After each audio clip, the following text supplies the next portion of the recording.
દર્શક મિત્રો વેલકમ ગુજરાત ન્યૂઝમાં આપનું સ્વાગત છે। પ્રાપ્ત માહિતી અનુસાર અખિલ ભારતીય SC/ST એકતા મંચ ગુજરાત શાખા તેમજ બરોડા જિલ્લા શાખાના કાર્યકરો દ્વારા તારીખ 19/7/2026ના રોજ છોટાઉદેપુર જિલ્લો બોડેલી તાલુકો અને ગામ ગાજીપુરા ગામની અંદર ગોપાલભાઈ મૈજીભાઈ સોલંકીના નિવાસ સ્થાન પર એક મિટિંગનું આયોજન કરવામાં આવ્યું, જેમાં ઉપસ્થિત માન્ય ગુજરાત પ્રદેશ ઉપાધ્યક્ષ શ્રીમાન મહેશભાઈ બી સોલંકી, માન્ય ગુજરાત પ્રદેશ મહામંત્રી શ્રીમાન મનીષકુમાર આર સોલંકી, બરોડા જિલ્લા અધ્યક્ષ અંબાલાલ સોલંકી, જિલ્લા સચિવ વિઠ્ઠલભાઈ વાલ્મીકી, જિલ્લા સહમંત્રી સંદીપભાઈ સોલંકી, જિલ્લા મહિલા પ્રમુખ શ્રીમતી ચંપાબેન સોલંકી, તમામ સંગઠનના કાર્યકરો ઉપસ્થિત રહ્યા હતા।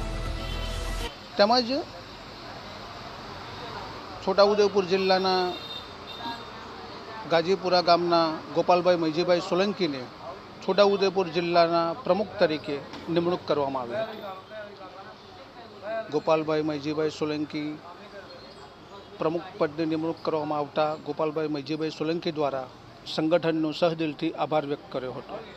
Bureau report Manoj Solanki.